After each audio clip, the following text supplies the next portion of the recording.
Hey guys, it's Miss C. I am going to read to you chapters 9 through 12 today. And it's like Pickle. It's still the book Like Pickle Juice on a Cookie. I hope y'all are enjoying the book because I'm enjoying the book a lot. So let's see what's going to happen as we read on in the book. Chapter 9. After her very important call, my mom sat on the couch with me and read 5 whole chapters of a book to me. She didn't even stop when the phone rang. "We'll let the machine get it," she said.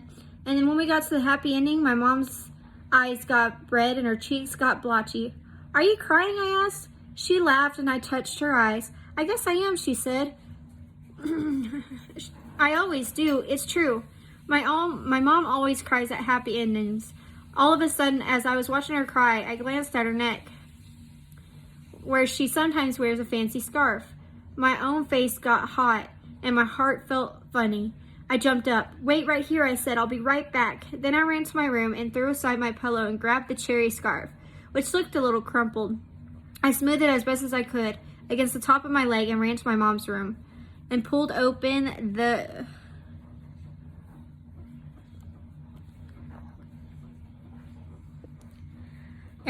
the drawer and folded the scarf and slipped it in near the middle of the stack and closed the drawer fast, but tried not to slam it and ran back to my mom. I was breathing fast. I tried to stop breathing fast. I tried to look perfectly normal. My mom raised her eyebrow at me.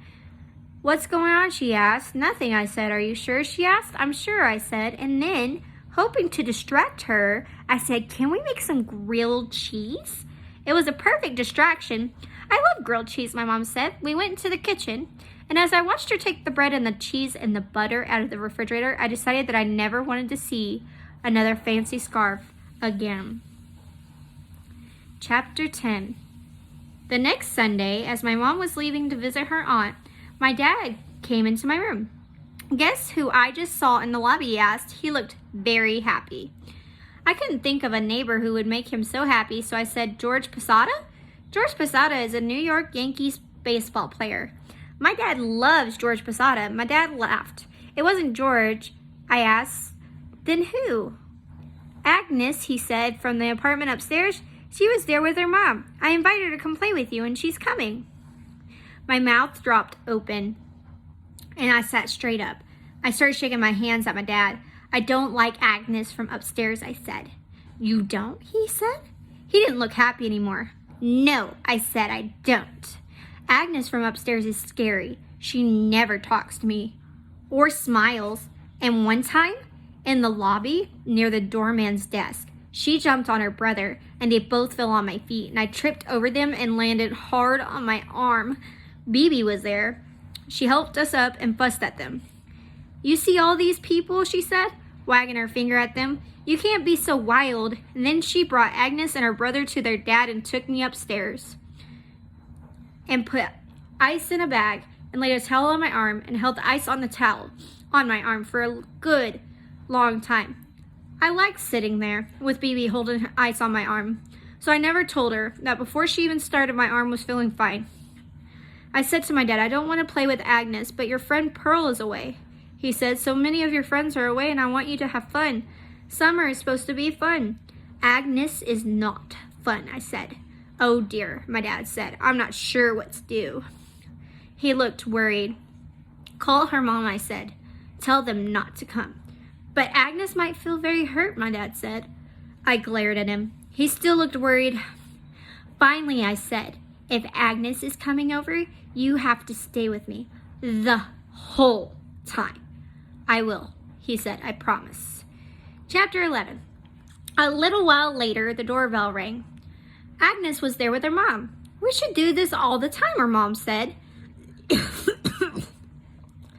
Agnes didn't say anything. "Come in," my dad said. "Come in." So Agnes came in. "I'm right upstairs if you need me," her mom said. Then she left. "Have a seat, you two," my dad said. "Have a seat." I pulled on his arm. "Stop saying everything twice," I whispered. "Oh," he whispered back. "Sorry." We all sat down on the couch. Aren't you both 8? My dad asked. No, I said. Agnes still didn't say anything. She's 9, I said. So you're already been through 3rd grade, my dad said. How perfect. Eleanor is starting 3rd grade soon. You can tell us all about it. He waited. We both waited. Finally, Agnes said, It's okay. Do you write any stories in 3rd grade? I used to love to write stories, my dad said. Yes, Agnes said. We wrote stories and letters, other things too, I guess. I can't remember. I can write stories and letters, I thought. We did that in 2nd grade, and then I thought, letters! I can write letters, and then I stood up. I'm going to write a letter, I said. Right now, my dad asked. Right now, I said. Would you like to write a letter too, my dad asked Agnes. No thanks, she said. Then she said, could I listen to some music? My dad looked surprised. Sure, he said. So my dad took Agnes to look through our music. I got my best stationery and I sharpened a pencil. Then I sat down to the kitchen table and I wrote a letter to BB.